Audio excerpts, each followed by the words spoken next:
Welcome to Lesson 11 in the C# from Start to Finish course. My name is Tim Corey, and today we're going to be looking at how to save data to text files. In the last video, we wired up our connection to SQL. We also did a few housekeeping things that hopefully will set us up for success going forward. Now, we need to make the text connection work like the SQL connection does, in that we take in a prize model and we return a prize model with that ID filled out. So let's look at how to do that. Here we have our solution. We can go directly to the text connector inside the data access folder. And this is what we need to wire up. So right now, this is the sample code. And just like before, we're going to delete that out. Now, again, just like with a SQL connection, the very first thing we need to do is figure out where we're going to store these text files. Now, it is plural. We're going to store our data in more than one text file. My thought is that for each one of these models, so matchup entry model, matchup model, and all the rest, for each of these, we're going to store them in their own text file. So essentially, it's a list of that item in each file. Or if you think of it in SQL terms, it's one table per text file. And text files are really cheap to make, and that's the best way to putting data in a way that's efficient in getting it back out and not confusing one with another. So we're going to store our information in multiple text files, and in this case, we'll store the prize information in the prize text file. So we need to know where to store these files. And so instead of storing a file name, we're going to store the path to where all the files go. And then all the files will be in one folder path.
So let's leave it like that. So this now is the key and the value. So it's a key value pair, kind of like a dictionary object. So we'll be able to look up based upon this name and get this value, just like we look up by this name and get this value. The only difference is this is more generic, just any app setting, whereas this is specific to a connection string.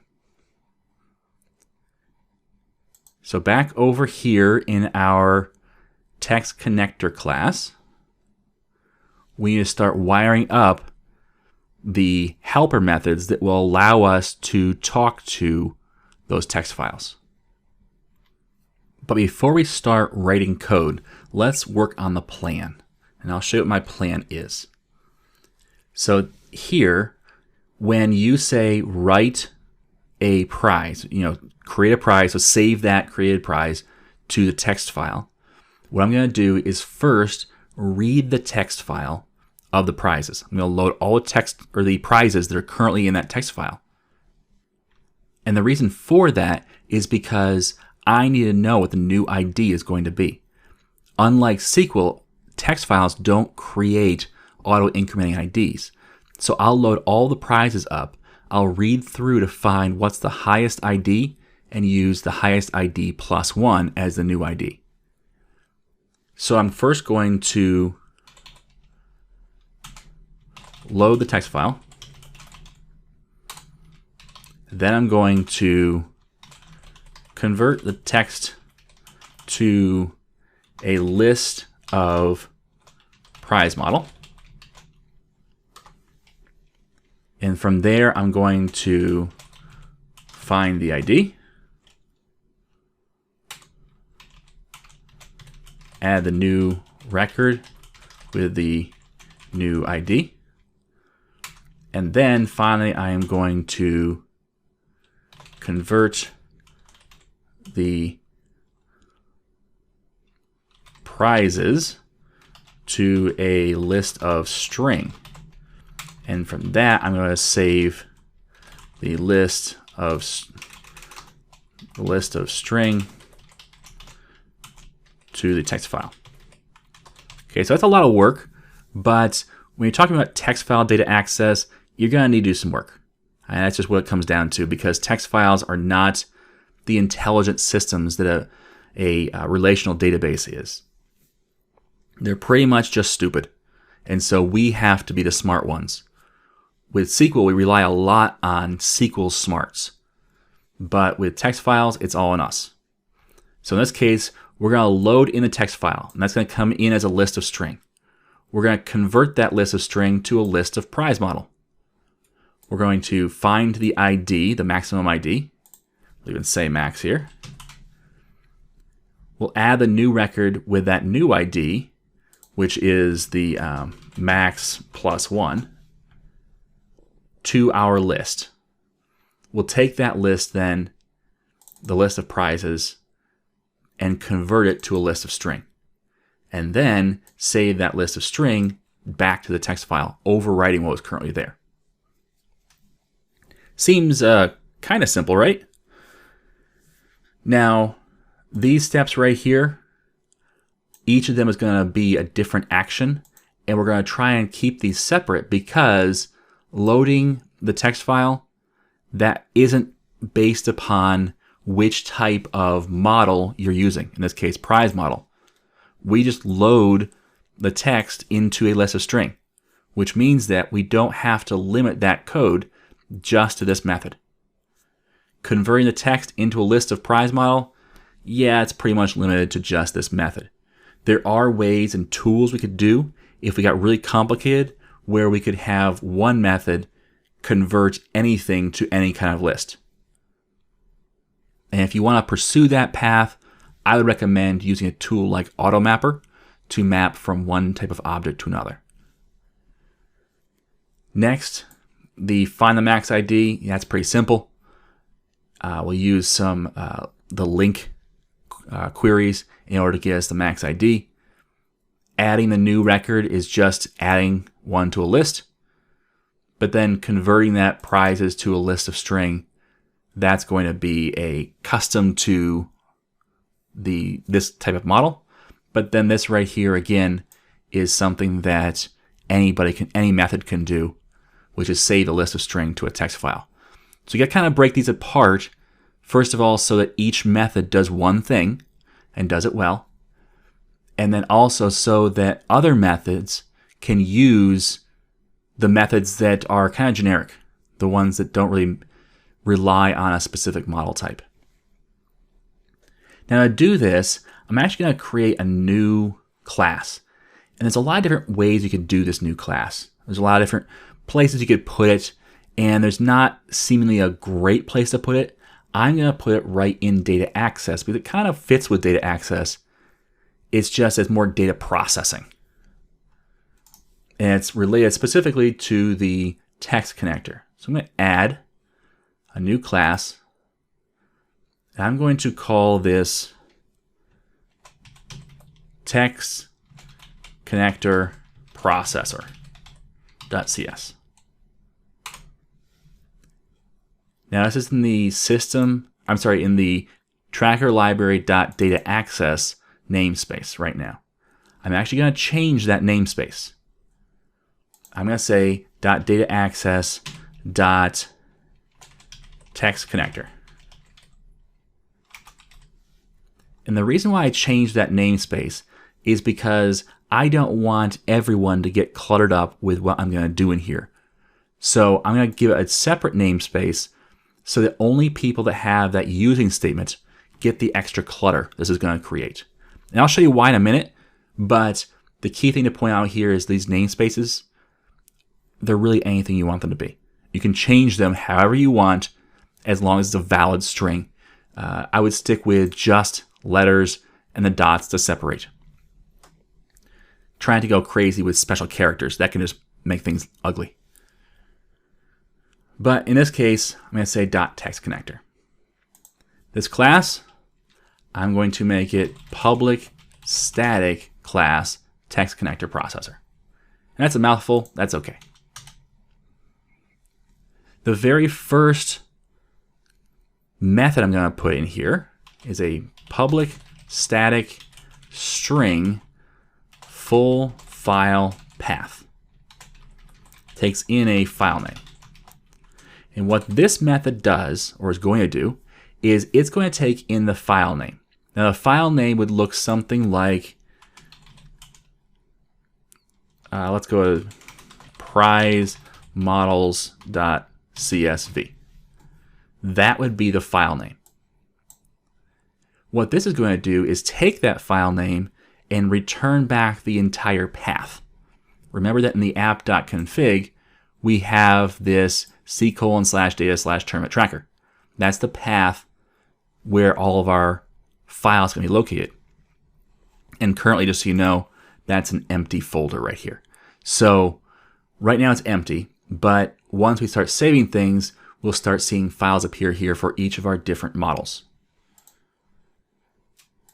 So this one right here, it's going to take this, it's going to prepend this right here. So it's going to put this first, then put a slash, and then put whatever you pass in for the file name, in this case, prizemodel.csv. How do we do that? Well, this is actually pretty simple. I'm going to one-line this. I'm not always a fan of one line, and here's why. When you do things in one line, it's hard to debug, because with one line, it does everything in line and you can't see what the value is at any one step as easily. But in this case, it makes sense. So I'm going to do that. Return. Give me my $sign syntax, which this allows us to concatenate strings together, put them together, kind of, add them together easily in a way that's more intuitive and also more performant. So I'm going to just put my semicolon at the end just so I'm complete before I go back and start writing in here. I'm going to start off right away with my curly braces and say configuration manager. And it says, nope, I have no clue.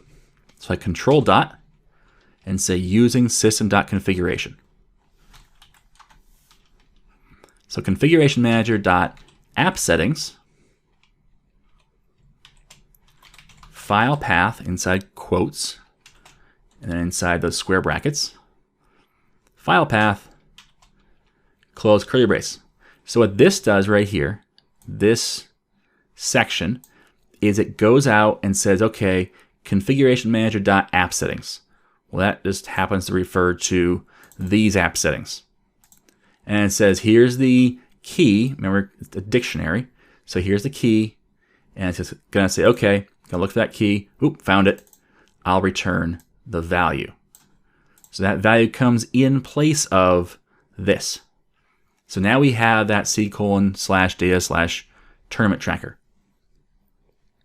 After the curly brace, we need a slash. But here's the kicker. Inside of a string, if you put a slash, that's the escape character. What the escape character allows us to do is to escape out of that string to put a special item. But we don't want that. What we want is a slash. Now, if this is a regular string, we could put the @ symbol in front of the string, and it would say, no, everything inside a string is just text. It's not a special character or escape character. But in this case, we can't because we're using the $sign. So instead, we have to say // because now we are escaping. This is the escape, the first one. The second one is what we're escaping. So it's saying, treat this next thing as a real string, and it's the slash. So essentially, this will translate into 1/. All right. Next, we're going to put the curly braces again, right after, no space. We're going to say file name. We'll take that extra space out at the end. So file name is the file name we passed in. So in this case, what we do is we start off with C:/data/tournament tracker. That's this right here. Then we have this double slash, which boils down to 1/, like so. Then we have the file name. The file name is prizemodels.csv.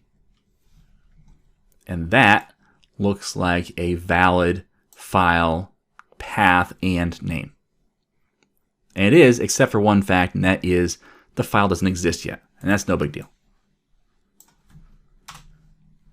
So we'll take our comments out here. So this method, all it does is it says, you have a file name? Cool. I'm going to give you the full path.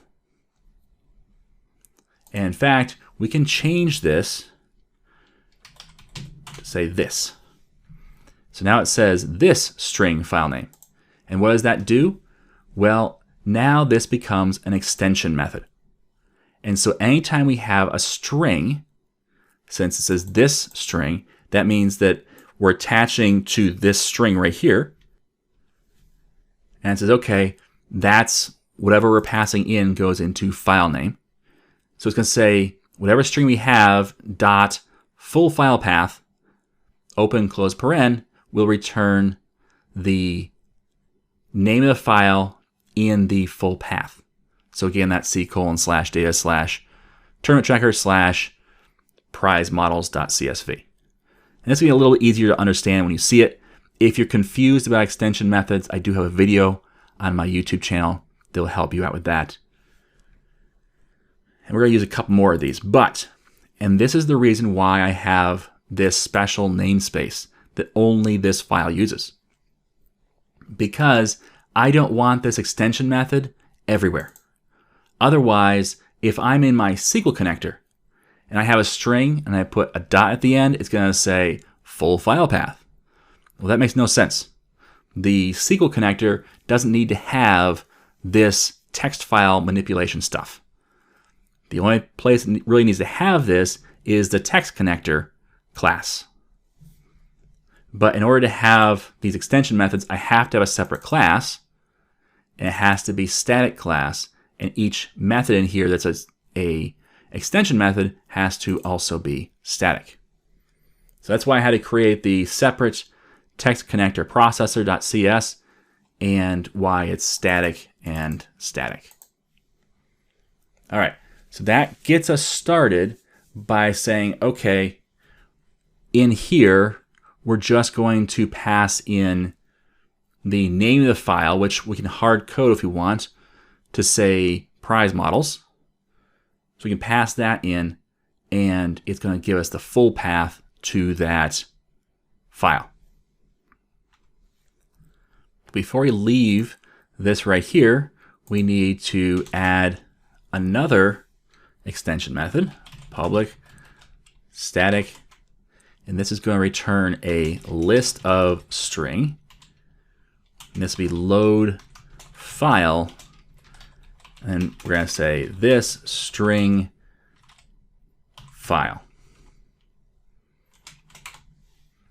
And what this will do is it will take in the full file path, which we're going to get from here. It's going to take that and it's going to load that string. Now let's grab this over here. Let's grab this right here, because it'll be easier to see when it's in here. All right, so this right here, load file, corresponds to this first entry right here, load the text file. All right, so first thing we need to do is check to see if this file right here exists. Remember I said that this folder is empty, and that's okay, which it really should be. We don't want to create these empty files for everything we need. We want to let the system do that. So the first thing to do is say if not file, not lowercase file, uppercase file. And it says I don't know what that is, so I do my control dot and say using system.io. If not file.exists. File. Okay, so what that is, oops, there we go. What this is, it says this method right here, file, which is built into Microsoft, it's in the system.io namespace. So if system.io.file.exists. So the exists returns a Boolean, a true or false. We pass in the full path to the file, and it's going to check to see if that file already exists. And I'm saying if it doesn't exist, that's the not in front of it. If not exists, now if that confuses you, or if you really think you might skip over this, you can most definitely take this out, and at the end here, before the last paren, put double equals false. If file exists equals false. Okay, it's the same thing. And in fact, there's no performance hit to doing this versus the not. Therefore, if that's what you're comfortable with, please by all means do that. You will see, got rid of my F there, you will see this more commonly in the production environments of businesses. It's just a more accepted syntax because it's a little cleaner, a little tighter, and it's what we do. So you're going to see this, and a lot of people will swear by this and say that's the only way you do things. It really doesn't matter, except if you're trying to match somebody else's standards. If you're just learning how to develop, do what's going to make sense to you. Okay, that's my little soapbox. Just do what makes sense to you. Don't get suckered into the, well, this is the best practice for when I'm an Uber developer. That's great, but if it's going to limit you from becoming a good developer, don't do it. Do what's going to get you to the next level. Don't try and jump 4 levels up all at once.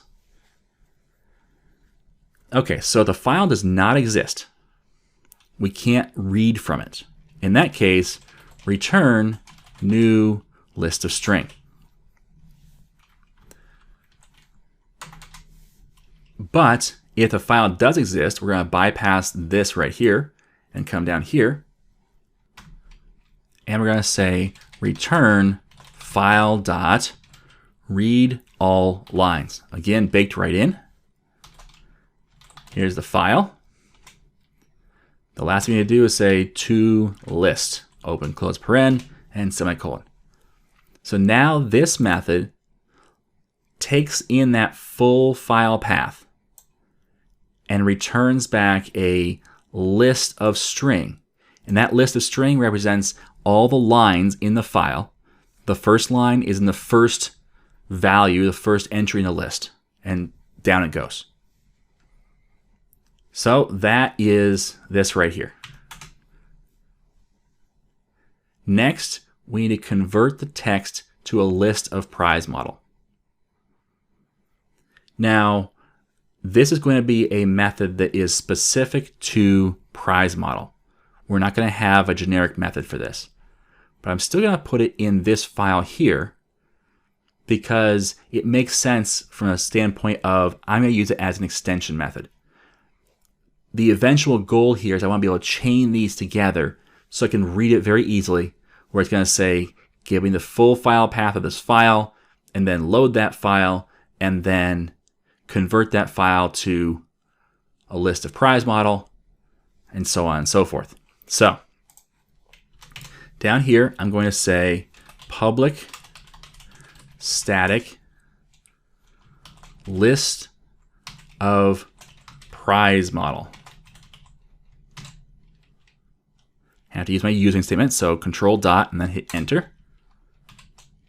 And we'll call this convert to prize model. Let's make it plural, prize models. And say this list of string lines.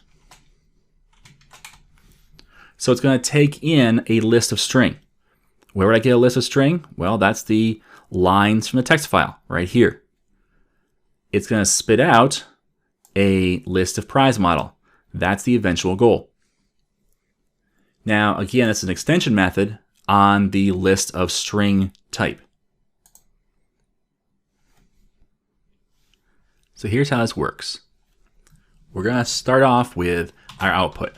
List of prize model is our output.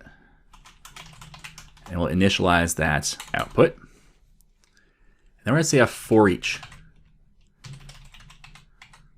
String line in lines. When you're doing a for each, it's okay to have a single letter if you want, and we'll probably do that at some point. But just make things shorter, because you know what it is. It's a line in the lines, especially when you have user in users. That gets a little confusing. So I might do user u in users. But in this case, we'll use line. That's fine. And it's a string. So now I'm going to say string array. I'll say calls for columns equals line.split on single quotes here, not double quotes, and a comma in between. What am I doing here?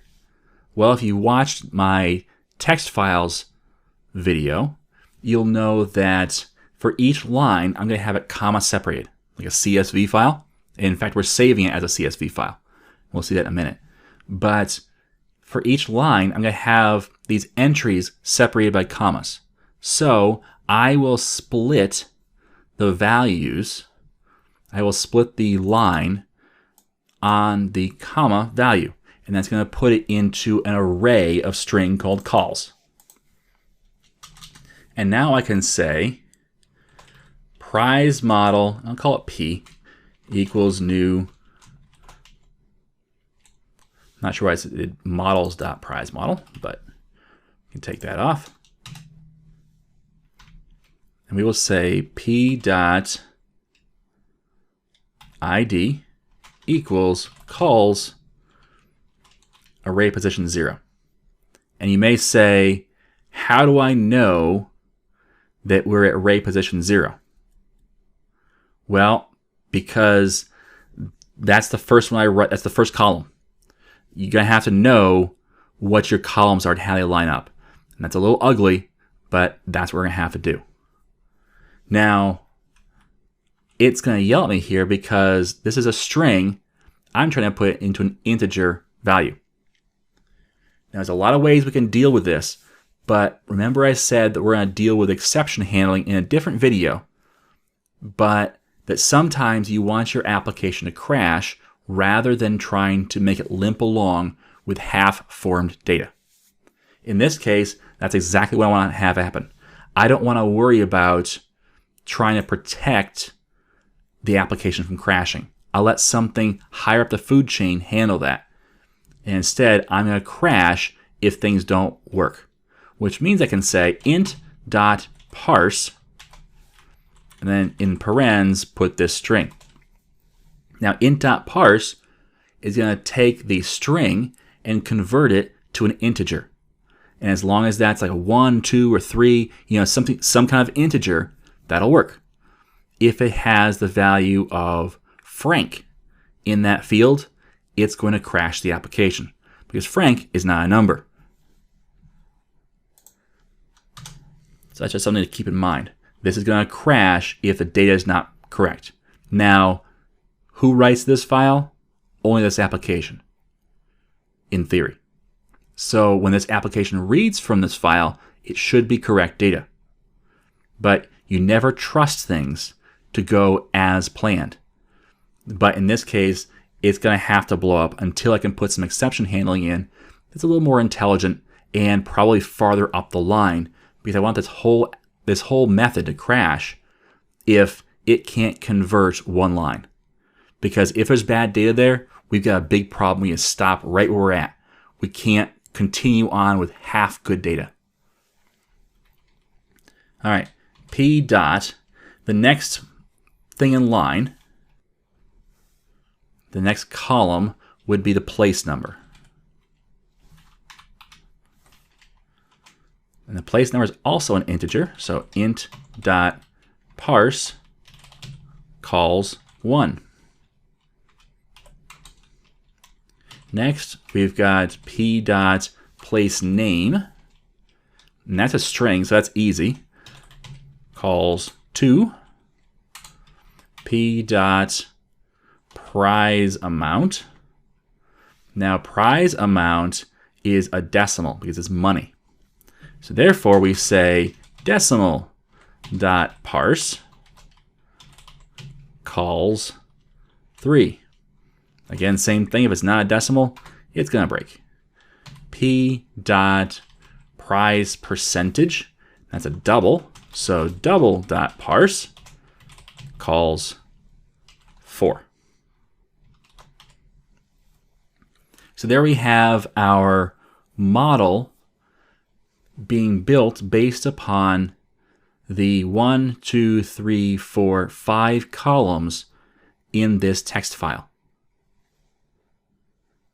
And again, they have to be in the correct order and they have to have good data. And at the end of all of this, we say, we take our list, output dot add p. And then at the very end, we return output. And so what's happening is we're going to loop through every line in our text file.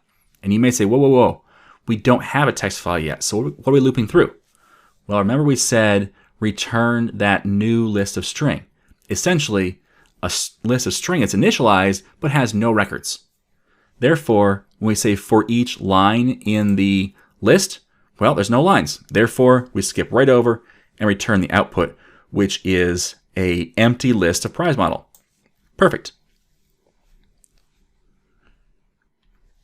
Now we can come back up here and look at convert the text to a list of prize model. Done. Now we need to find the max ID. Well, that seems like something that the method in the text connector could do, since we're doing an insert, and an insert is unique to needing to have that ID, because an update would already have the ID, and it's just going to change some values in that row.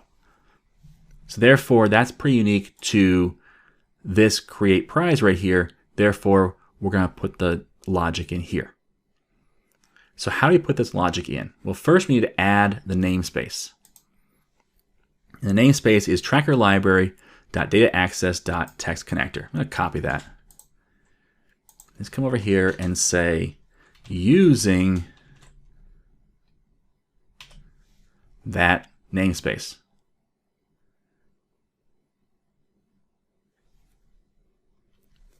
And immediately I notice I have a problem. Tracker library.dataaccess.textConnector. Does that sound familiar? How about tracker library.dataaccess.textConnector? So now my namespace is the same as a class name. Would that survive? Sure. We just couldn't use a using statement. But that doesn't really seem like it's a helpful thing for me. So instead, I'm going to say, let's change this namespace. Again, we can change these at will. Text helpers.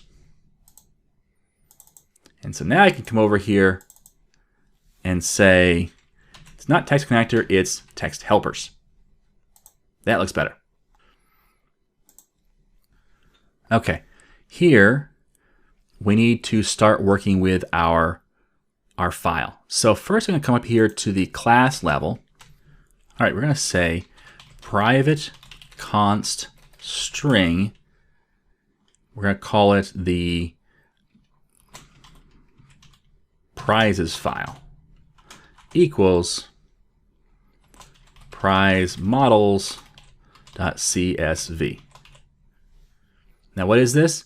Well, it's a private constant, meaning this value, the value inside this variable right here, will never change.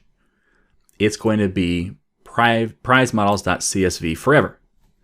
So now I can take this variable and use it as a constant wherever we go, and we know that it's the same value everywhere, and we didn't accidentally overwrite it somewhere. It's also a little more efficient. That's the const, making it a constant. Now the notation is a little different in the fact that it's private and it's a variable of a type, but yet we have the Pascal notation of the uppercase first letter of every word, not just the first letter of the second word, with the first one being lowercase. So typically if this was a private string, this would be a lowercase p. Because it's a private constant string, the notation is uppercase. I'm not a huge fan of that just because it is a little confusing with anything public.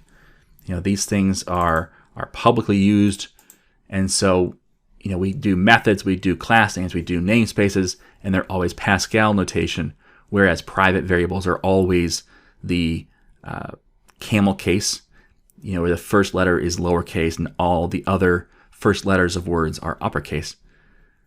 So it's not a favorite, but at the same time, this is the most preferred way in the industry of doing things. And I typically try and keep my style as close as possible to industry standards or the generally accepted practices, just because it's much, much easier than to transition into a new location and not have to change my style dramatically. So with that being said, prizes file. And that's the location where we're going to store our prizes. Now I could say the full path right there, but what would that do for me? Well, it'd lock me down to that particular path unless I changed code. Whereas right now, in the app config, we can change that at any time and relocate where our files are. That means we can actually put our files onto a network share or onto a different drive entirely, and this application would still work just by changing the app.config location for file path. So we want to keep this as it is, and we'll have a few constants here, one for every model, but I'm not going to add them now. I'm going to add them when I need them. Just makes more sense that way, and you don't accidentally create duplicates. So with that being said, I need to take my prizes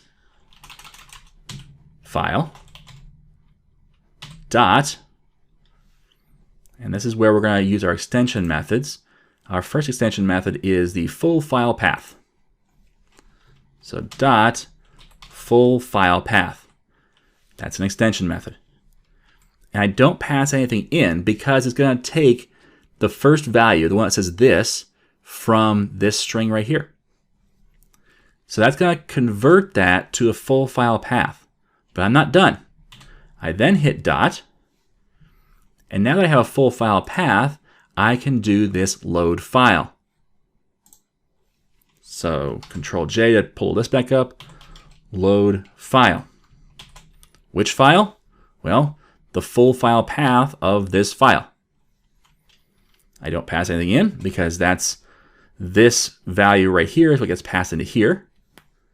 And then I say dot convert to prize models. So it takes this list of string that comes out. We're going to convert that to prize models. And do I pass in anything? No, because that list of string is all I needed.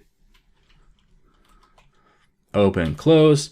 And now at the very beginning, I can say list of prize model prizes equals, and have that full section right there.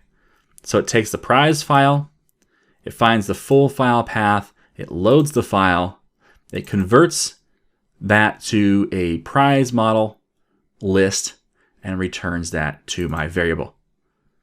See how kind of compact that is? And yet it's also readable, and yet it's doing 4 different things. Well, 3 different things. 3 different methods on that data, and it's chaining it all together. So now I have in one line my list of prize model from my text file. Next, I need to, and that's these 2 lines right here are now done. And in fact, I could just take this and put them right above, load the text file, and convert the text file to a list of prize model.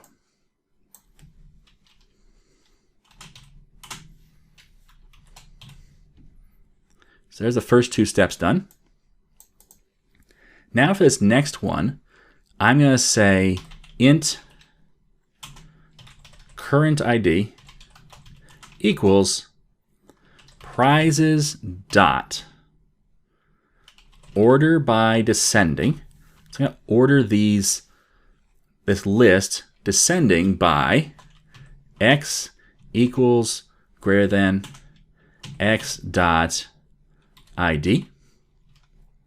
So what this does is it takes my list and it says, okay, I'm going to order by descending by the ID property. So if I have two records, one of the ID property of 1 and one of the ID property of 2, 2 is greater than 1, therefore 2 comes first because we're going 2 then 1 because that's descending order. So now I have my list ordered, but that's not good enough because that's not an integer. Instead, I then say, give me my first value. And what does that do? It gives me that first record, which is the record that has the highest ID. And then I say dot, in the list I have ID. And I'll say +1. What that does is it finds the ID of the highest ID in the list. So if we have 3 IDs in our list of prizes, ID of 1, 2, and 3, it's going to find the record the ID of 3 and then get just that ID. So then it's just a 3. We're going to say 3 + 1. Now the current ID is 4. And that current ID is the one we're going to use to write the new record. So I'm going to say model, and that's what we're passing in right here, model.id equals current ID. Now, to be totally complete, what you should do then is say current ID plus equals 1, meaning now the ID is moved up 1 because we've used that ID. And that would be in case you wanted to write more than one record at a time to this list. But in this case, we don't, so we'll go ahead and not add that extra code since it's not necessary. And now we have our record we want to add, so we say prizes.add model. So we've added our new model with the new ID to our list of prizes. So that's find the max ID. We're going to grab that, and we'll put that there. Then we're going to add the new record with the new ID, and that's right there. And now we need to convert the prizes to a list of string and save the list of string to a file. That's how they were going back to our text connector processor and doing some more work. And writing will be a little bit easier in the fact that we'll just do one method and we'll do everything. Just because writing is so easy. We're going to say public static, and we'll say void because there's nothing we need to return. We're just going to write these files. We're going to call this save to prize file. Call it save to prize file. We're going to pass in this list of prize model. We'll call it models. And then we need to pass in also the file name. Okay, so we passed in our list of models, and that's this is an extension method based upon this list of models. So therefore, when we're over here, we can say prizes dot save to prize file and just pass in the file name. So now we have this list. We can say we need to convert this to a list of string. So list of string lines equals new. Wow, messed that up. List of string lines equals new list of string. That's better. Then we're going to do a for each. And this is going to be a for each on our prize model. I call this P in models. So I called it P because I want it to be as short as possible because of how I'm going to have to create this entry. Now I have this list of string here, and C# is great about writing a list of string to the database, so I will use this, but I have to add a line for every single model. So I'm going to say lines.add. I'm going to do my $ double quote syntax, and I'll put my semicolon at the end and come back here. Now, what's the first thing? P.id, comma, make sure not to put spaces where it's actually going to count it. Keep the spaces limited to inside your curly braces if you want to use them at all. Next we have P.place number. And the order is important here. Remember, this order here is the order up here. So you can even look up here for your kind of a cheat sheet. That's always a good thing to double check. So next is P.place name.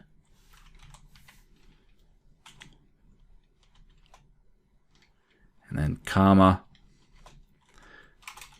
P.prize amount, comma, P.prize percentage. So I have the ID, a comma, the place number, a comma, the place name, a comma, the prize amount, a comma, and the prize percentage, no comma at the end. And that's how you do a comma separated line. Now it's going to loop through every line in my list of models. And so now at the end of that, I have a list of string that represents all of my models. So now all I do is say file.write all lines. And it's going to ask for two things. First of all, the path. So I'm going to say file name. You're going to say, but wait, that's not the path. No, it's not. Now we have to say file name dot, and what's it's full file path. So Control J down here to open that list back up. Full file path, that's the file name. And the contents is, right now, if you look, it says it's a array of string, but if you do this little arrow here, you can see it's IEnumerable of string. If you keep going, you can see other options as well. We're going to use this second one, the IEnumerable of string. And list is an IEnumerable, therefore list will work. Let's zoom back out here. We can say lines.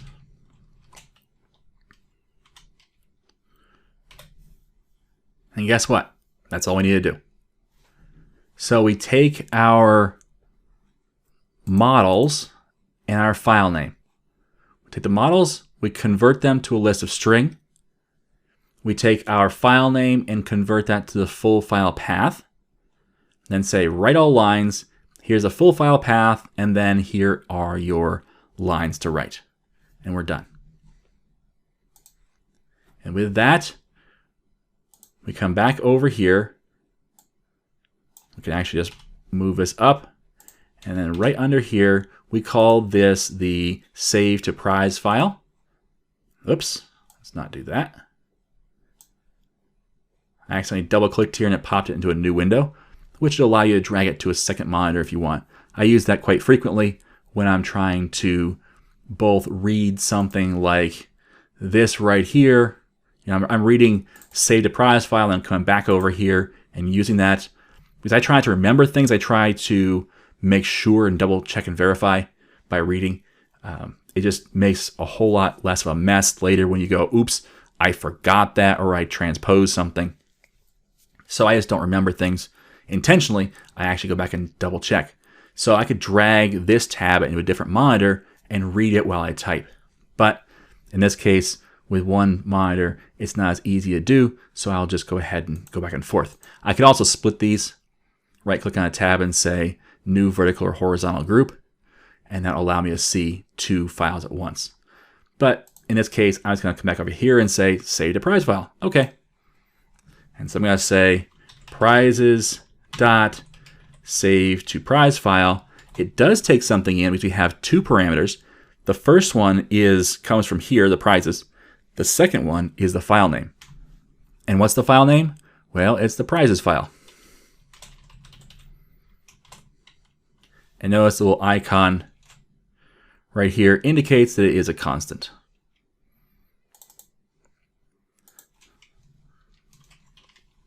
So, with that being said, we have now saved our prizes back to our text file. We've overwritten that text file. You see back over here, this write all lines.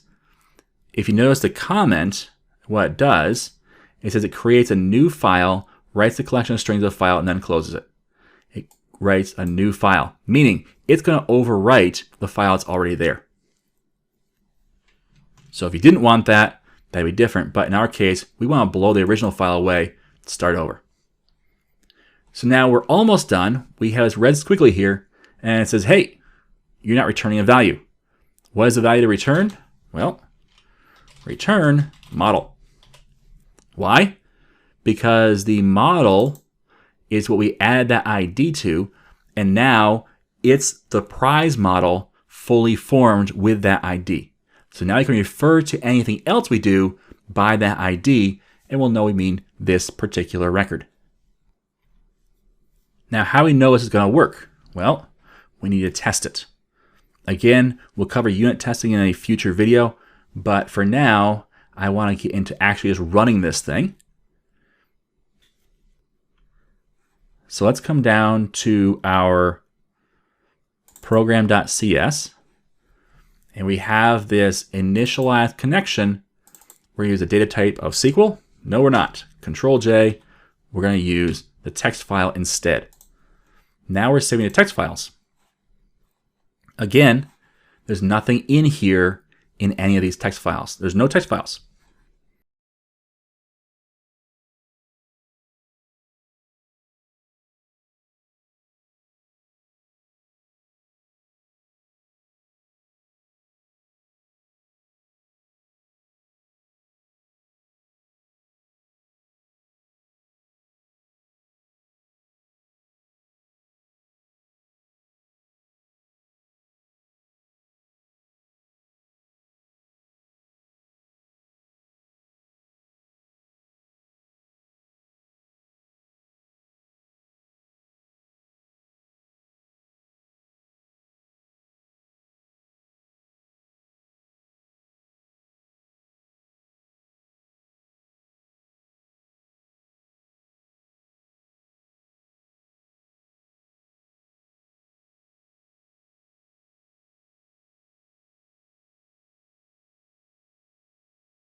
Get into trouble, we assumed that our list of prizes had at least one record. We could then sort by the IDs. It does not when there are no records. How do we fix this? Well, first we stop, and then we say, let's copy this. I'm going to say that this equals 1. And then I'm going to come down here and do an if statement. If. And I'm going to say prizes dot count is greater than 0. So what I've said is the initial value of the ID is 1. Now normally the initial value would be 0. But I want it to be 1 because if the prizes dot count, the length of our list, is 0, meaning this is false, it will not do this, and it will put the ID of the current ID, that'd be 1, into the model.id. So the first record. Now over here you see that I have the value plus 1. Think of this as 0 plus 1. That would be the equivalent of what I'm doing down here. but it's kind of silly to do math on an assignment like this when I can just do that. So that's why I'm going to do that. That should take care of our bug. So now if the prizes count, the number of records and prizes is not 0, we're going to find that ID. Otherwise, we'll skip over it and put the ID of 1 into model.id. Let's run that again. I'll bring up my folder and also my file, and I'm going to do this again and say, let's do third. I always like to change the value that I test from the previous crash just to make sure that the old crash information didn't somehow slip into. Now, that's the wrong place for third. That should be 3, and this should be third. And the prize amount for this we'll say is 25. We're going to create prize. And look at that. We have a file over here. And if you notice on my system, it says, hey, that's a Microsoft Excel file. It's actually a Microsoft Excel comma separated values file. Well, sure it is. But I'm actually going to open this with Notepad. And look, we have 1, that's the ID. 3, that's the place number. Third is the place name. 25 is the prize amount. And 0 is the prize percentage. That's awesome. We're going to close it back out, and we're going to say 2 for second. Place name is second. Prize amount is 50. We'll leave prize percentage alone. We'll create that. We're going to do it again for first. Prize amount is 100. We'll create that, and I'm going to create fourth place just to exercise my prize percentage. And we're going to say this is 5%. And create the prize. Let's open this up again. Open with Notepad. And look, I have 4 records. Notice their IDs are 1, 2, 3, 4. The second column is not the ID, that's the place number. 3 for third, 2 for second. Let's zoom in here. 1 for first and 4 for fourth. Notice that the first 3 have the value of 25, 50, and 100 in this column right here, whereas the fourth place does not have a value in that column. It has a 0. And instead, we have a 5 in our percentage column. So it's working. We're saving our values to our text file. And in fact, we could open this up in Excel if we wanted to and actually add new columns. I would recommend you be careful with that because this is very strict about how it puts values in. And if you make a mistake with a typo or adding an extra column or something weird like that, you might actually cause an issue where your application crashes. So let's not crash our applications just yet. We'll do that later when we're trying to work with exceptions. In the meantime, we now have a working application that can either save to our text file or to SQL. Before we go, I want to point out that in our text connector, we have all of these extension methods. So this is a string.fullFilePath. But if I were to go to SQL connector and come in here and just give a string, whatever it is, test, and then say .fullFilePath, it's going to say, no, I have no clue what that is. If I hit Control dot, it's going to say add the using statement for tracker library.dataaccess.text helpers. Now I'm not going to do that, but that just goes to show that all those extension methods aren't on our values, our strings and our lists and all the rest. They're not there unless we add that using statement. Let's just get all the way out of there. All right, so unless we add our using statements, which up here we have our using statement, when we add this using statement, we get all these extension methods. When we don't get them. And that's actually a really good benefit because as we go on, if we have lots of these extension methods, we can double and triple the size of that list of possible options, and we might even step on our own toes where we have 2 methods with the same name that do something different. And so the best way to make sure that we keep those separate is to keep them in separate namespaces and only pull in the namespaces of the extension methods we really need. So with that being said, we've actually done a lot of groundwork. These 2 lessons right here are going to set us up really well to move forward with our other forms. And this is where we start to actually make some visible progress and get our app kind of off the ground a little bit more. So make sure you stick around for that.